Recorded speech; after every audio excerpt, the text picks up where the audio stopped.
بسم اللہ الرحمن الرحیم۔ آج کی ویڈیو میں غازیوں کے سردار حضرت عباس علمدار کی قبر اقدس اور اس کے گرد گھومتے پانی کی بات کریں گے۔ کیا آپ جانتے ہیں کہ وہ پانی کہاں سے آیا؟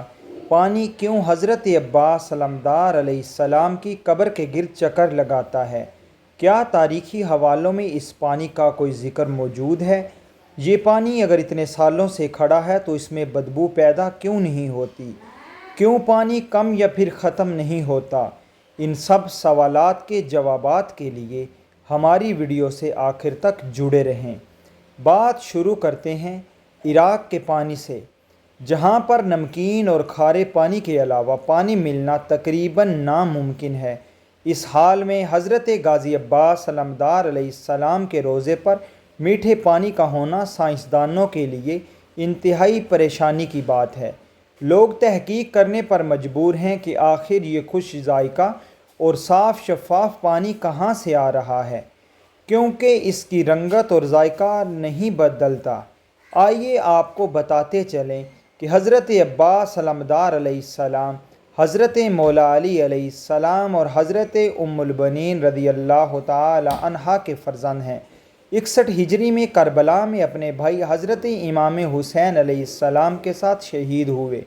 حضرت امام حسین کے حکم پر آپ پانی لینے کے لیے علقمہ نہر پر گئے اور بڑی بہادری سے نہر سے پانی بھی بھرا، لیکن وہاں پر ہی عمر بن سعد کے سپاہیوں نے انہیں شہید کیا۔ آپ علیہ السلام کو اسی مقام پر دفن کیا گیا جہاں آپ کی شہادت ہوئی۔ پھر وہاں ہی حرم حضرت عباس علیہ السلام تعمیر کیا گیا۔ کہا جاتا ہے کہ وہی پانی جو آپ نہر علقمہ سے لینے گئے تھے لیکن خیموں تک نہ پہنچا سکے، اب بھی اسی نسبت سے پانی آپ کے روضے میں موجود ہے۔ کربلا کے میدان میں شدید پیاس کے باوجود بھی حضرت عباس علیہ السلام نے پانی پر قبضہ کرنے کے بعد بھی اپنے آقا حضرت امام حسین علیہ السلام اور ان کے اہل و عیال کی پیاس کو مد نظر رکھتے ہوئے پانی نہیں پیا تھا، لہٰذا پانی خود ہی حضرت عباس کے پاس چل کر آ گیا ہے۔ ویڈیو میں آگے بڑھنے سے پہلے آپ کا سرداب کے بارے میں جاننا بے حد ضروری ہے۔ حضرت عباس کے روضہ مبارک کا اہم حصہ سرداب ہے، جہاں ان کی حقیقی قبر اقدس ہے۔ یہ سرداب 7ویں صدی ہجری میں تعمیر کیا گیا تھا۔ سرداب کی دیواریں انتہائی موٹی اور چوڑی بنائی گئی ہیں۔ اس میں بہت سی گیلریاں اور تنگ راستے ہیں۔ اس کے تقریباً درمیان میں زمین میں ایک لوہے کا دروازہ نصب ہے۔ یہ دروازہ اس راستے پر کھلتا ہے جو سرداب کی طرف جاتا ہے۔ یہ راستہ 8 سیڑھیوں پر مشتمل ہے اور 8 سیڑھیوں کے بعد سرداب کا فرش شروع ہوتا ہے۔ سرداب والی گیلری میں بعض جگہ قبریں بھی ہیں اور گیلری کی دیوار جو کہ حضرت عباس علمدار علیہ السلام کی قبر اقدس کے قریب ہے، اس میں محراب نما طاق بنے ہوئے ہیں۔ بعد میں ان کے سامنے دیوار بنا کر انہیں بند کر دیا گیا تھا، لیکن مذکورہ منصوبے کے تحت اس دیوار کو ختم کر کے نئی دیوار بنائی گئی ہے اور اس دیوار میں سوراخ رکھے گئے ہیں، اور سنگ مرمر لگانے کے بعد سرداب کی گیلری مزید 10 سینٹی میٹر تنگ ہو گئی ہے۔ سنگ مرمر بھی مذکورہ منصوبے کے تحت ہی لگایا گیا تھا۔ سرداب میں بنے ہوئے محراب نما طاقوں کی تعداد 13 ہے اور یہ سب پیمائش میں ایک دوسرے سے مختلف ہیں۔ حضرت شیخ علیم عباس جن کی عمر اب 76 سال ہے، وہ پچھلے 36 سال سے حضرت غازی عباس علمدار علیہ السلام کے روضے پر خادم اعلیٰ رہے۔ انہوں نے اپنی کتاب روضۃ ابو الفضل میں لکھتے ہیں کہ پہلے سرداب میں یہ پانی چشموں کی صورت میں بہتا تھا، یعنی ایک طرف سے آ کے دوسری طرف نکل جاتا تھا، اور 400 سال تک ایسے ہی رہا۔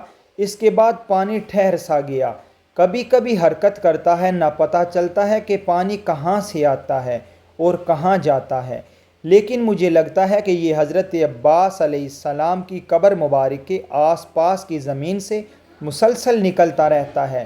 پہلے سرداب کی سیڑھیاں عام لوگوں کے لیے کھلی ہوتی تھیں تو ہر کوئی پانی کو تبرک کے طور پر لے جاتا تھا۔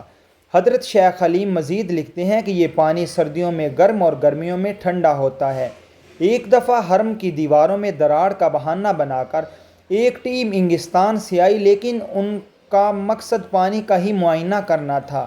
لیکن خدا کی کرنی ایسی ہوئی کہ جب تک وہ ٹیم انگلستان واپس نہیں چلی گئی تب تک پانی کم ہوتا ہوتا ختم ہو گیا، اور پھر ایک دن دوبارہ نمودار ہوا۔ لیکن اب پچھلے 50 سال سے پانی اپنی ایک سطح برقرار رکھے ہوئے ہے، جو نہ کم ہوتی ہے اور نہ ہی زیادہ۔ شیخ حلیم عباس لکھتے ہیں، دنیا کے کسی بھی کونے میں پانی ایک مہینے سے زیادہ اگر پڑا رہے گا تو بدبودار ہو جائے گا، لیکن اس سرداب کے بند ہونے کے باوجود پانی بدبودار نہیں ہوتا بلکہ خوشبودار ہے۔ اس پانی کی سب سے بڑی خصوصیت یہ ہے کہ پانی کی سطح قبر کی دیواروں سے اونچی ہونے کے باوجود بھی پانی قبر مبارک میں داخل نہیں ہوتا۔